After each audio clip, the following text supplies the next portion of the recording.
Welcome to my SY education formation channel में स्वागत है गाइस। तो हम लेकर के यहाँ पर मनोविज्ञान या शिक्षा शास्त्र एजुकेशन से रिलेटेड जो है सिद्धांत प्रेजेंट हैं। जिस इसमें रिसर्च हो या मनोविज्ञान हो, सिद्धांत हैं सारे को हम प्रेजेंट इंक्लूड करेंगे, सेकेंडरी एजुकेशन को भी करेंगे। अब यहाँ पे देखेंगे पावलोव का अनुकूलित अनुक्रिया का सिद्धांत गाइस ले करके प्रेजेंट हैं, जो पावलोव के द्वारा कुत्ते पर प्रयोग किया गया था। अगर इस वीडियो को आप देख लिए तो आपको कहीं पर अदर के नहीं सर्च करना पड़ेगा, क्लियर हो जाएगा। चलिए, पावलोव का अनुकूलित अनुक्रिया का सिद्धांत, इसके बारे में बताएंगे। शास्त्रीय अनुबंधन को प्रभावित करने का कारक, अधिगम के क्षेत्र में पावलोव का योगदान, शास्त्रीय अनुबंधन सिद्धांत की आलोचना भी करेंगे। आ जाते हैं, देखेंगे अधिगम में उद्दीपन और अनुक्रिया यस आर के बीच सहचर्य स्थापित होता है। यह तथ्य अनुबंधन के प्रयोग के रूप में स्पष्ट हो चुका है। अनुबंधन दो प्रकार का होता है, पहला शास्त्रीय अनुबंधन, दूसरा अनुकूलित अनुक्रिया अनुबंधन। क्रिया प्रसूत या नैमित्तिक जो है अनुबंधन, इसके नाम है आदर्श अनुबंधन। वह प्रक्रिया है जिसमें एक प्रभावहीन उद्दीपन वस्तु अथवा परिस्थिति इतने ही प्रभावशाली हो जाती है कि वह गुप्त अनुक्रिया कर देती है। और यहाँ पहले शास्त्रीय अनुबंधन पर प्रकाश डाला जा रहा है। शास्त्रीय अनुबंधन को जो है समझने के पूर्व यह जानना आवश्यक है कि मनुष्य जो होता है, पर्सन की अनेक जो एक्टिविटी होती है, कुछ जन्मजात क्रिया होती है जिसमें जो है वह सांस लेना, पाचन संस्थान, रुधिर संस्थान आदि स्वचालित क्रियाओं को लिया जा सकता है। ये क्या है, जन्मजात होता रहता है आपके बॉडी के अंदर। और कुछ मनोवैज्ञानिक साइकोलॉजिकल जो एक्टिविटीज़ होती है गाइस, जैसे कि पलक झपकाना, छींकना, लार आना आदि, इन्हें जो अनुबंधन क्रियाएं भी कहते हैं। तो आगे थोड़ा देखते हैं। पावलोव का जो है शास्त्रीय अनुबंधन का सिद्धांत एक मनोवैज्ञानिक पावलोव द्वारा जो है सन 1904 में प्रतिपादित किया गया, जिनके मूल में यह तथ्य है कि अस्वाभाविक उद्दीपन के प्रति स्वाभाविक उद्दीपन के समान होने वाली अनुक्रिया शास्त्रीय अनुबंधन होती है। क्या है, एक बार फिर हम रिवाइज करेंगे कि जिनके मूल में यह तथ्य है कि अस्वाभाविक उद्दीपन के प्रति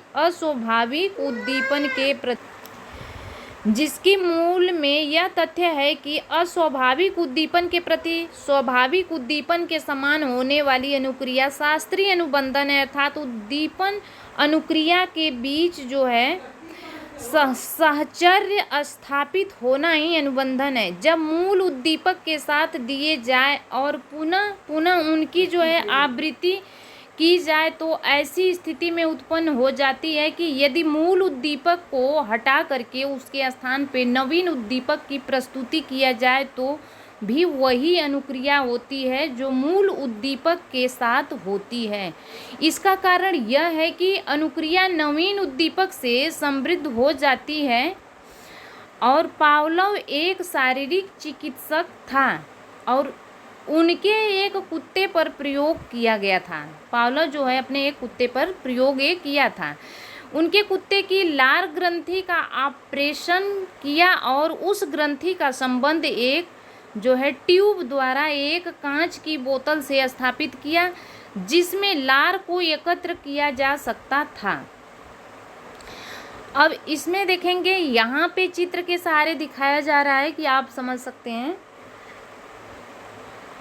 पावलोव का शास्त्रीय अनुबंधन का सिद्धांत कुत्ते पर प्रयोग किया गया था। इस प्रयोग को जो है पावलोव ने इस प्रकार किया कि कुत्ते को खाना दिया जाता था, तो खाना को देखते ही कुत्ते के मुंह में स्वाभाविक सी बात थी कि लार आना प्रारंभ हो जाती थी। खाना देते ही पूर्व घंटी बजाई जाती थी और घंटी के साथ खाना दिया जाता था। इस जो है प्रक्रिया को कई बार दोहराया गया। तत्पश्चात घंटी बजाई किंतु भोजन नहीं दिया गया। इस क्रिया के पश्चात भी कुत्ते के मुंह में क्या है, मुंह से जो है लार आना प्रारंभ हो गई घंटी बजते ही। मतलब स्वाभाविक सी प्रक्रिया है कि उसको पता चल गया कि अब भोजन मिलेगा। यहाँ पर भोजन स्वाभाविक उद्दीपक है। क्या है, स्वाभाविक उद्दीपक है। अनकंडीशनड जो है सिम्युलेशन क्या है, UCS कहा गया है जिसे। अब भोजन को देखते ही कुत्ते के मुंह में लार आना स्वाभाविक सी है अनुक्रिया है, जिससे जो है इस UCR जो है कहा गया है उसे, जिसका अर्थ है कि अनुक्रिया किसी भी विशेष दशा पर निर्भर नहीं अपितु स्वाभाविक रूप से ही भोजन को देखकर आ जाती है। भोजन को स्वाभाविक उद्दीपक UCS के उसके साथ साथ जो है बजाए जाने वाली घंटी को पावलोव ने अनुबंधित अथवा अस्वाभाविक उद्दीपक CS कहा, क्योंकि यह जो है स्वाभाविक उद्दीपक भोजन के साथ ही जाती थी और कई बार घंटी के साथ भोजन देने के उपरांत भी न देकर केवल घंटी बजाई गई CS जो है ही बजाई गई और देखा कि स्वाभाविक अनुक्रिया वहाँ पर UCR अथवा लार भोजन को UCS को जो है देखकर आती थी। वही अनुक्रिया लार अस्वाभाविक उद्दीपक है और क्योंकि ये किसी भी हर हालत में हो सकता है। US अर्थात घंटी के साथ भी I से अनुबंधित अथवा अस्वाभाविक अनुक्रिया कहा गया। इसे निम्न प्रकार से स्पष्ट किया जा सकता है। तो जैसे कि देखेंगे भोजन स्वाभाविक उद्दीपक है। यहाँ पे गाइस क्या है, भोजन स्वाभाविक उद्दीपक है, UCS है, लार स्वाभाविक अनुक्रिया है UCR। ऊपर स्वाभाविक उद्दीपक भोजन जो है UCS है, यहाँ पर UCR जो है अनुक्रिया है लार का टपकना। सेकेंड पे घंटी की आवाज़ अस्वाभाविक उद्दीपक है। इस तरह के क्वेश्चन अक्सर करके पूछे जाते हैं। भोजन क्या है, स्वाभाविक उद्दीपक है, लार अस्वाभाविक भोजन जो है स्वाभाविक उद्दीपक है, लार स्वाभाविक अनुक्रिया है। अब घंटी की आवाज़ अस्वाभाविक उद्दीपक है एवं स्वाभाविक उद्दीपक लार स्वाभाविक अनुक्रिया है UCR एवं भोजन CSUCS ए प्लस। अब घंटी की आवाज़ अस्वाभाविक उद्दीपन CS, लार अस्वाभाविक अनुक्रिया है तो CR है। इस प्रयोग के आधार पर शास्त्रीय अनुबंधन को इस तरह से स्पष्ट किया जा सकता है कि यदि स्वाभाविक उद्दीपक के साथ अस्वाभाविक उद्दीपक दिया जाए तो इसकी पुनरावृत्ति अनेक बार की जाए तो कालांतर में जो है स्वाभाविक उद्दीपक के हटाए जाने पर भी अस्वाभाविक उद्दीपक से भी वही क्रिया होती है, स्वाभाविक उद्दीपक के साथ ही होती है।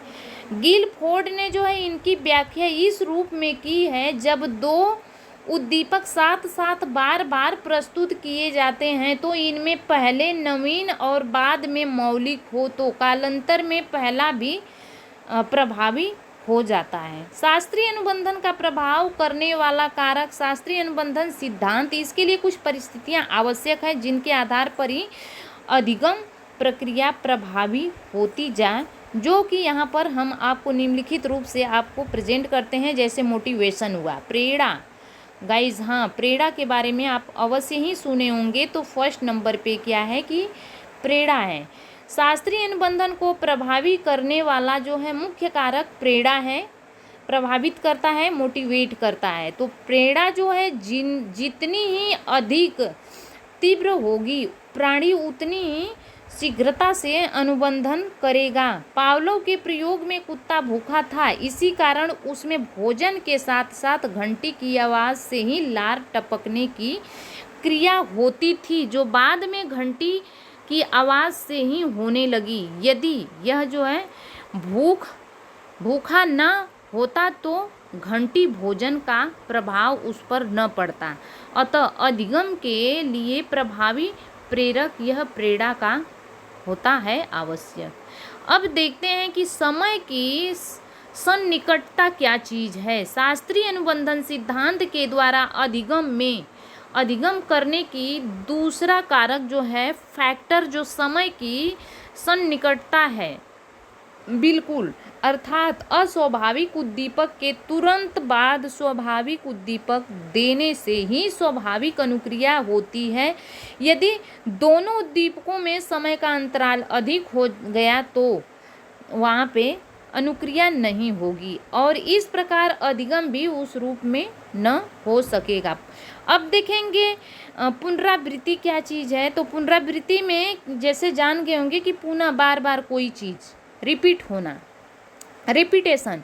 शास्त्रीय अनुबंधन के प्रभावित करने वाला तृतीय फैक्टर्स क्या है? थर्ड नंबर पे फैक्टर्स जो फोर्स होता है यहाँ पे पुनरावृत्ति से अस्वाभाविक उद्दीपन को स्वाभाविक उद्दीपन के साथ पुनः पुनः उपस्थित करने पर ही जीव अस्वाभाविक उद्दीपक का स्वाभाविक उद्दीपक के साथ संबंध स्थापित कर पाता है और परिणाम स्वरूप अस्वाभाविक उद्दीपक के प्रति स्वाभाविक उद्दीपक के समान स्वाभाविक अनुक्रिया करना सीख लेता है। तो यहाँ पे 4 नंबर पे देखेंगे कि नियंत्रित वातावरण, कंट्रोल में जो इन्वायरमेंट होता है, जब शास्त्रीय अनुबंधन द्वारा सीखने की प्रोसेस हो रही हो तो उस टाइम में जो नीड्स होती हैं उसको इन्वायरमेंट को कंट्रोलिंग किया रखा जाए, किसी भी प्रकार के बाधक उद्दीपक न हो, क्योंकि अन्य उद्दीपकों के ध्यान आकर्षण हो सकता है और इस प्रकार के जो है अधिकतम में बाधा जा सकती है। इसी कारण पावलोव ने जो है अपनी प्रयोगशाला में को जो है ध्वनि रोधक बनाया था और जिससे कि घंटी के अतिरिक्त अन्य कोई ध्वनि न सुनी जा सके।